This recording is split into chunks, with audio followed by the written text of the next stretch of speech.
Ex cheated on me and falsely accused me of GRAPE, so I exposed her to everyone she knew. In late May 2016, I asked my crush, Kate, of 3 years out on a coffee date. 3 dates later, we made things official. For the next 7 months, our relationship felt too good to be true. We clicked on so many interests, so we hardly ever disagreed on anything. We were very open with each other, which led to an incredible sex life. We both had good jobs, so we had money to spoil one another, and our families were both enthusiastic about our relationship. In January 2017, I was accepted into my country's Armed Forces Reserve program as a combat engineer. I underwent basic training from February to late April, and was up until then the hardest thing I had ever done. There were several times I thought I wouldn't graduate, and the only thing that kept me going was Kate's words of encouragement over texts and calls. She was there when I received my BTC certificate, and never let me forget how proud she was of me. As part of my job in the reserves, I would have to go away in the summer for advanced training, between early June to late August.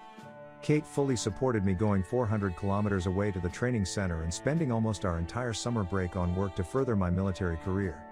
The summer was brutal on me. I was a social outcast from every clique that formed on our course, and was the butt of several jokes.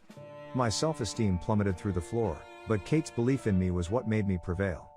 I passed as 5th best on course, and I owed it all to her. Things between us started to sour after returning home. According to her, I wasn't as spontaneous and outgoing as before I went away. I was dismissive, took small jabs and jokes as personal insults, and would rather stay in, watch movies, and have sex instead of going out. Unbeknownst to both of us, I had developed some nasty social anxiety due to the events of the summer, and it started affecting our relationship. Nearing our 2-year anniversary in 2018, we got into a heated argument over a small misunderstanding, and subsequently broke up. I was incredibly distraught, before she texted me 3 days later and said she wanted to try and fix things. I didn't see her for 3 weeks, but we kept in touch every day, slowly mending things. When we officially got back together, nothing felt the same. Every time I talked with her, it was as if I was walking on eggshells, and it only worsened my anxiety, which in turn hurt our already damaged relationship.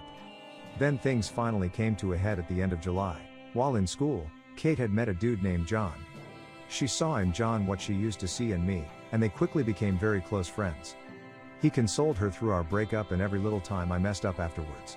For the record, I knew of John, but never thought Kate would ever do anything with him. One night after work, we had planned for me to stay the night at Kate's place. I arrived to see the two of them chilling on the living room couch. Kate said that John had dropped by for a spontaneous visit, and he was just leaving. After John left, she became cold and distant. I slowly accepted that our relationship was dead, and asked her how things were between us. She echoed my thoughts, and we agreed to break up the next day. She said I could stay the night one last time, seeing how it was late and she was still worryful of me. From there on until she fell asleep, Kate became uncharacteristically glued to and protective of her phone. In the past, she wouldn't care if I had glanced over to catch her and her friends texting about whatever, but now she did her best to hide the screen from me. I asked her about it, and she said it was private stuff, which only raised more questions.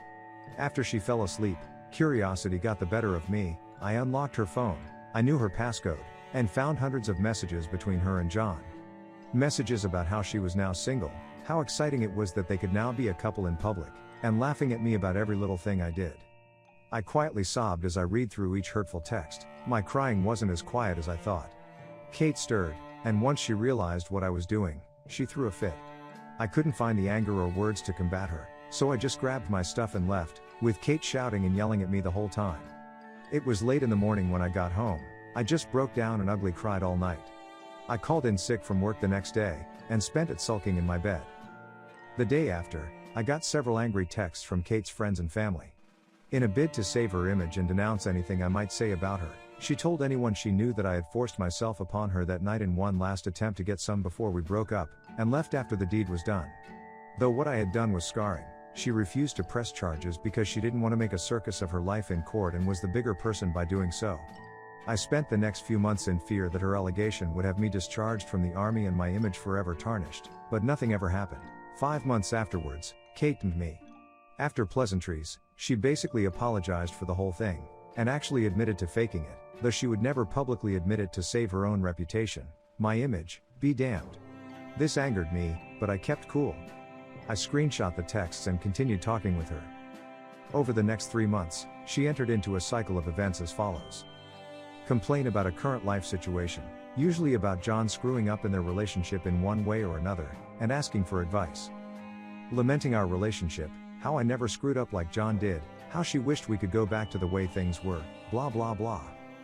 Ignoring me because John finally pulled his head out of his ass, did some huge romantic gesture, and saved their relationship.